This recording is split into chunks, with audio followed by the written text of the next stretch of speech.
विद्यार्थियों, आज का जो अध्ययन का विषय है हमारा वो है राजस्थान में हस्तशिल्प कला। राजस्थान अपनी कला और संस्कृति के लिए प्रसिद्ध रहा है और राजस्थान का जो नाम है वो हस्तशिल्प कला के क्षेत्र में विशेष रूप से लिया जाता है और अपनी हस्तशिल्प कला के लिए भारत में ही नहीं बल्कि अंतर्राष्ट्रीय जो जगत है उसमें भी ख्याति प्राप्त है। राजस्थान निम्न हस्तशिल्प कला के लिए प्रसिद्ध है, जैसे कि थेवा कला, ब्लू पॉटरी, मीनाकारी, उस्तकला या उस्ता कला, बंधेज, दाबू प्रिंट, बादले, छपाई कला, लाख का काम हो, चाहे गलिया या दरिया बनाने का काम हो, साथ में ही जो कोटा डोरिया का जो काम है, इन सब के लिए राजस्थान विश्वविख्यात है।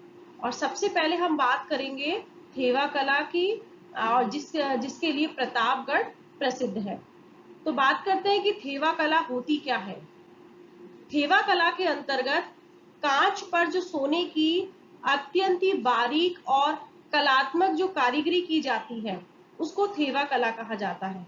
और इसके लिए जो रंगीन कांच का प्रयोग किया जाता है वो बेल्जियम कांच होता है। और बेल्जियम कांच पर सोने की जो बारीक जो चादर होती है उस पर नक्काशी की जाती है और वो जो नक्काशी की जाती है वो बहुत ही सूक्ष्म नक्काशी होती है। साथ में ही इस कला के अंतर्गत अलग अलग रंगों के कांचों का प्रयोग किया जाता है। जो ये जो कला है इसकी मुख्य जो आकर्षण ही ये है। थेवा कला के अंतर्गत जो नारी श्रृंगार से संबंधित चीजों को बनाया जाता है, साथ में ही जो घर की जो सजावट से संबंधित चीजों को बनाया जाता है। इसके अलावा जो विभिन्न देवी देवताओं की जो प्रतिमाएं हैं उनको भी थेवा कला से अलंकृत किया जाता है। साथ में ही रासलीला या जो शिकार के दृश्य हैं या फूल पत्तियां हैं इन पर जो कलात्मक जो चित्रांकन किया जाता है वो थेवा कला की उत्कृष्टता को प्रकट करता है। थेवा कला के लिए राजस्थान का जो प्रतापगढ़ है वो विश्वविख्यात है और 500 वर्ष पुरानी यह जो कला है वो जो प्रतापगढ़ में जो सोनी परिवार है उसके द्वारा किया जाता है। और ये कला इस परिवार के द्वारा इतने गोपनीय तरीके से की जाती है कि ऐसा कहा जाता है कि जो परिवार की जो बेटियां होती है उनको भी ये कला नहीं सिखाई जाती है।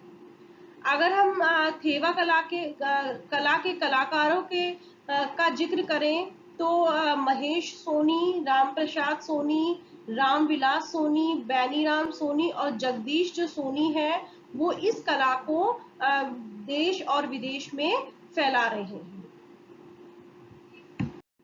थेवा कला के अलावा राजस्थान ब्लू पॉटरी के लिए भी प्रसिद्ध है और जो ब्लू पॉटरी है उसके लिए जयपुर काफी प्रसिद्ध है। और जयपुर में जो ब्लू पॉटरी है उसका निर्माण की जो शुरुआत की अगर बात की जाए तो महाराजा राम सिंह के काल में ब्लू पॉटरी की शुरुआत हुई थी। और यह जो परंपरा है मूल रूप से चीन और फारस की है जो मुगल काल में भारत आई थी। दिल्ली के भोला नामक कलाकार से जयपुर के चूड़ामन और जो कालू कुम्हार है उसने यह कला को सीखा, इस कला को, और राजस्थान में इसकी शुरुआत की थी। इस कला के क्षेत्र में जो कृपाल सिंह शेखावत है उनको पद्मश्री प्राप्त हुई है और उन्होंने इस कला को देश में ही नहीं बल्कि विदेश में भी पहचान दिलाई है।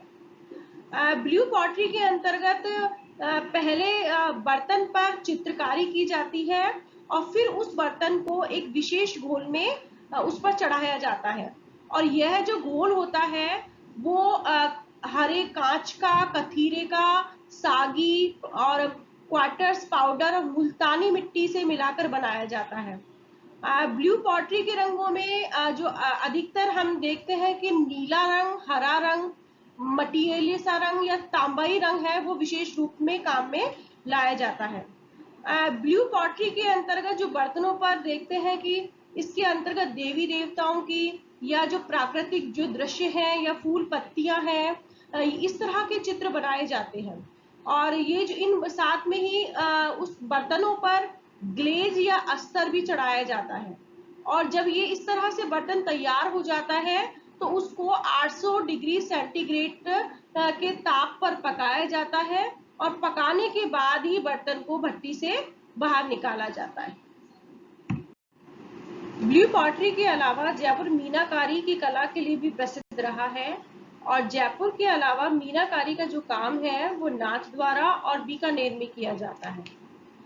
अगर बात करें कि मीनाकारी की जो कला है जयपुर में उसकी शुरुआत कब हुई, तो महाराजा मानसिंह प्रथम के समय ये इस कला की शुरुआत हुई थी और उनके द्वारा ये कला लाहौर से लाई गई थी और लाहौर में ये कला मुगलों के द्वारा फारस से लाई गई थी। जयपुर में जो मीनाकारी की जाती है वो सोने पर, चांदी पर, तांबे पर की जाती है, लेकिन जो परंपरागत रूप से जो मीनाकारी का काम है वो सोने पर किया जाता है और उसमें जिन रंगों का प्रयोग किया जाता है वो काले रंग का, गहरे पीले, नारंगी और गुलाबी रंग के लिए जयपुर प्रसिद्ध है। अब बात करते हैं कि मीनाकारी की जो कला है उसमें किया क्या जाता है। इसमें जो आभूषणों पर तरज की टिपाई करके रेखाओं को औजार द्वारा गहरा करके उनकी गहराई में रंग भरा जाता है और जिससे कि वो जो लकीरों में जाकर वो जो रंग है वो बैठ जाता है और उसके बाद उसको आग की तपन सहन करने के लिए छोड़ दिया जाता है और जिससे कि जो रंग है वो आग की तपन से पिघल जाता है, वो तरल हो जाता है। रंग सारा जो है समान हो जाता है पूरी चीज के ऊपर और यह जो कारीगर है उसकी पॉलिश करके उसे पारदर्शक और उज्जवल बना देता है। जयपुर के जो मीनाकार हैं वो लाल रंग से मीनाकारी करने में कुशल माने जाते हैं। जो कुदरत सिंह है उनको इस कला के लिए पद्मश्री से सम्मानित किया जा चुका है। साथ में ही जो मीनाकारी के जो कलाकार हैं उनमें दुर्गा सिंह, काशीनाथ और कैलाश चंद्र मुख्य कलाकार हैं जिनकी जो कला है वो पूरे भारतवर्ष में प्रसिद्ध है। अब हम चर्चा करते हैं उस्ता कला की।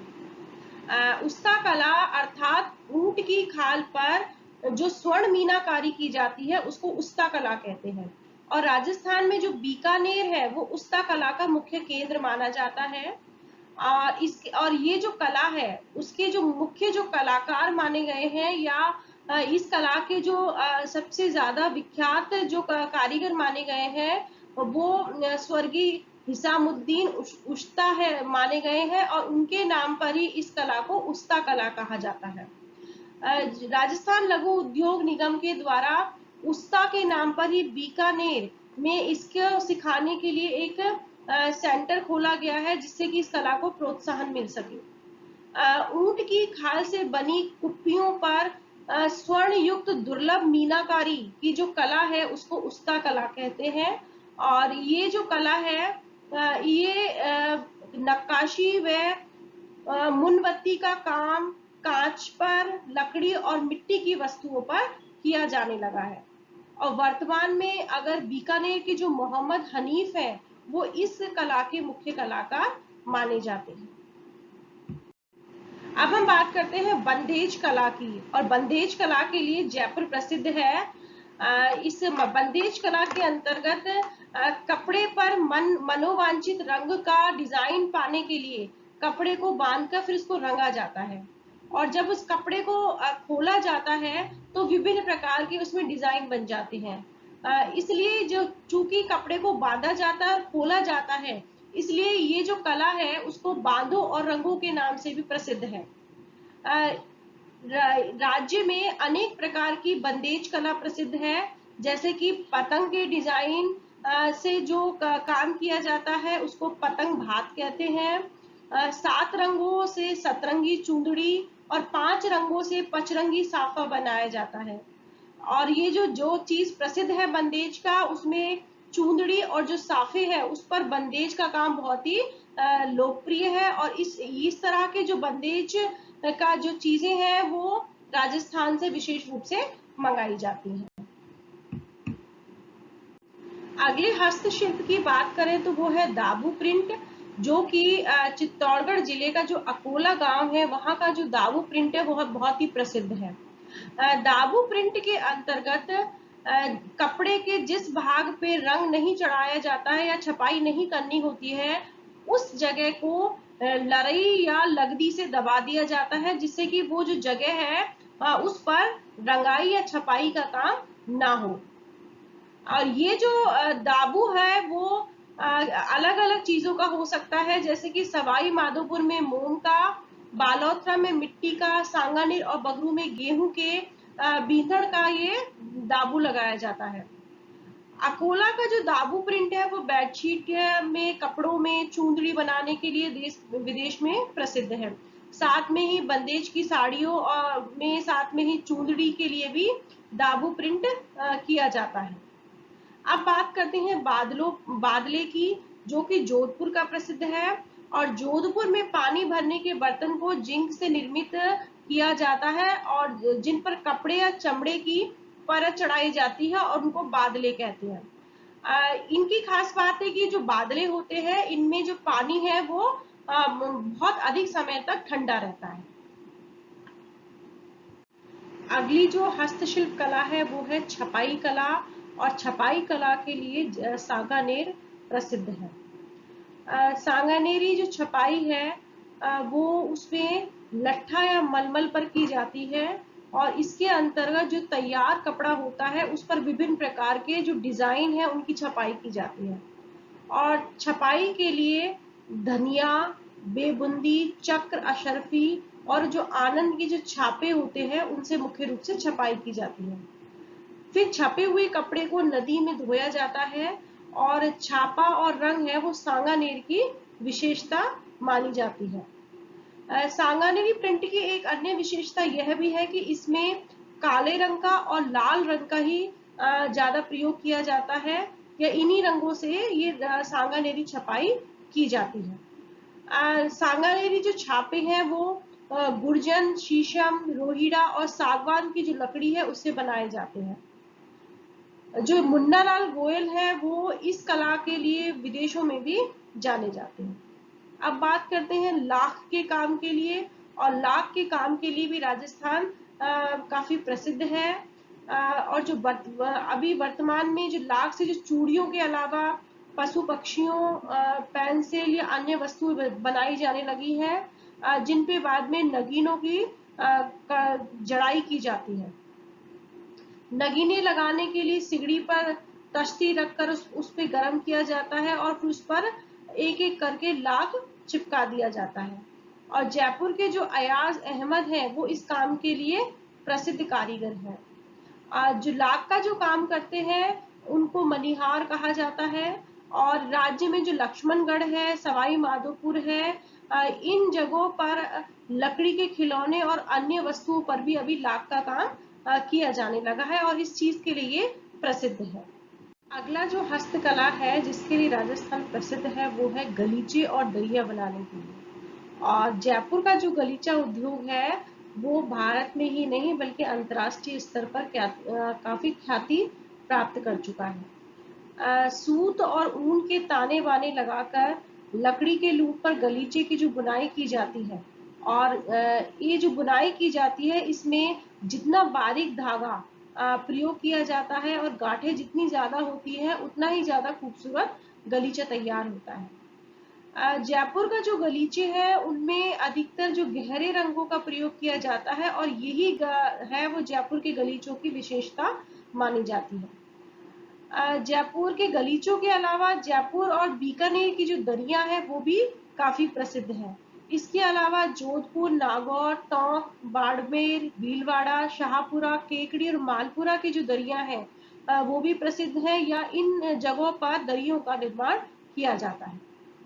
अगला जो हस्तशिल्प कला है वो है कोटा डोरिया, और इसके लिए जो कोटा का जो कैथून है वो काफी प्रसिद्ध है। जो बुनकरों के गांव के नाम से ये जो कैथून गांव है ये पहचाना जाता है, और ये कैथून में कोटा डोरिया की जो मसूरिया जो साड़ियां हैं वो बनाई जाती हैं, या उसके लिए ये कैथून प्रसिद्ध है। जाजम की छपाई के लिए चित्तौड़गढ़, गोटे के काम के लिए जयपुर और खंडेला, जरी जड़ाई और मूर्ति बनाने के लिए जयपुर अपनी विशेष पहचान रखता है। इसी प्रकार से जो गाडोलिया जो लुहार होते हैं उनके कपड़े बनाने के लिए चित्तौड़गढ़ मुख्य रूप से पहचाना जाता है। इसी प्रकार से जयपुर है वो अपने लहरिये के लिए और पोमचों के लिए प्रसिद्ध है। तो इस तरह से जो राजस्थान है उसमें अलग अलग तरीके की हस्तकला यहाँ की फेमस है या प्रसिद्ध है, जैसे जिसमें कि थेवा कला हुई, ब्लू पॉटरी हुई, चाहे से मीनाकारी हुई, चाहे से दरिया बनाने का काम हुआ, कोटा डोरिया का काम हुआ, उस्ता कला हुई। तो ये सारी जो कलाएं हैं इनके कारण राजस्थान की एक विशेष पहचान बनी है, और पहचान ही नहीं बनी है, एक तो भारतीय संस्कृति भी बाहर गई है इन कलाओं के माध्यम से, और दूसरा है कि ये जो कलाओं के माध्यम से जो राजस्थान की जो अर्थव्यवस्था है उसमें ये जो हस्तशिल्प कला है वो भी अपना योगदान दे रही है।